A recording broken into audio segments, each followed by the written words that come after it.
सिया जनक के दिया,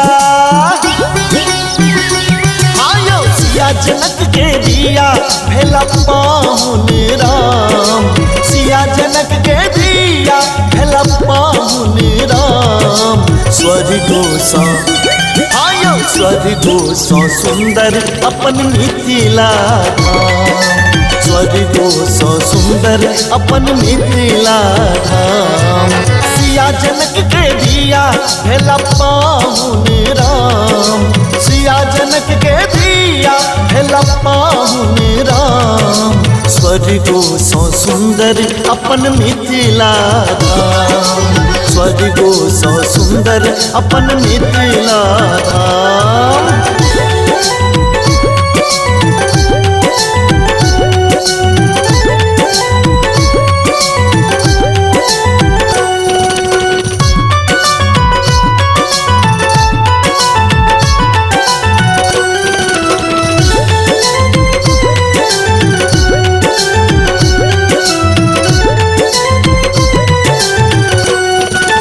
पड़ल अकाल जखन मिथिला में राजा हाथ चलने,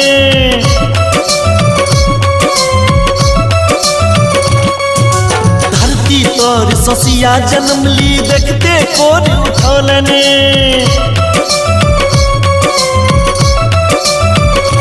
ओहो पड़ल अकाल जखन मिथिला में राजा हाथ चलने, धरती तोर ससिया जन्म ली देखते कोर उठौलने। सीतामढ़ी अछि पावन, आयो सीतामढ़ी अछि पावन जत पुनौरा धाम, सीतामढ़ी अछि पावन पुनौरा धाम। स्वर्गो सा आयो स्वर्गो सा सुंदर अपन मिथिला धाम, स्वर्गो सा सुंदर अपन मिथिला धाम।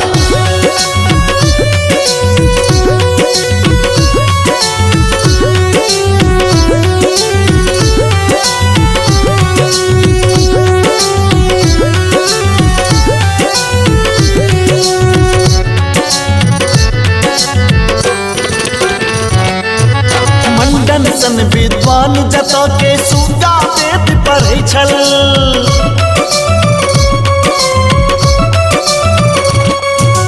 बालो हम जगदानंद कही शंकर जगत बरै छल।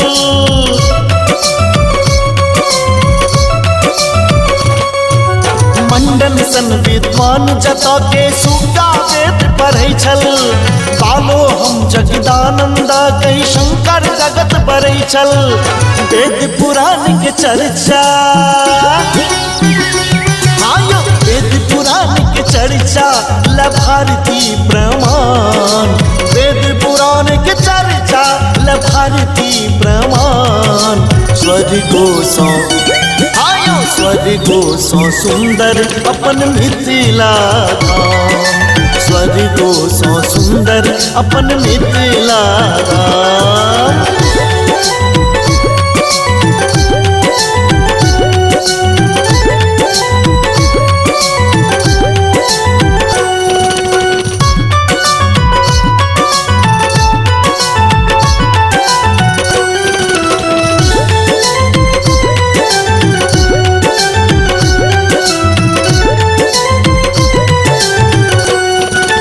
विद्यापति सन भक्त कबीर शिव जी बनला उगना,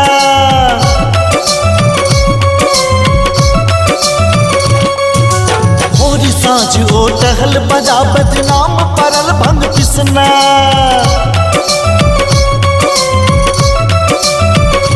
आयो विद्यापति सन भक्त कबीर शिव जी बनला उगना, भोरी साँझ ओ टहल बजाबत नाम परल भंग पिसना। राम बाबू करैया आयो राम बाबू करैया एही माटि के प्रणाम, राम बाबू करैया एही माटि के प्रणाम। स्वर्गो सा आयो स्वर्गो सा सुंदर अपन मिथिला धाम, स्वर्गो सा सुंदर अपन मिथिला धाम। सिया जनक के दिया भेला पाहुन राम, सिया जनक के दिया भेला पाहुन राम। स्वर्गो सौ सुंदर अपन मिथिला धाम, स्वर्गो सौ सुंदर अपन मिथिला धाम।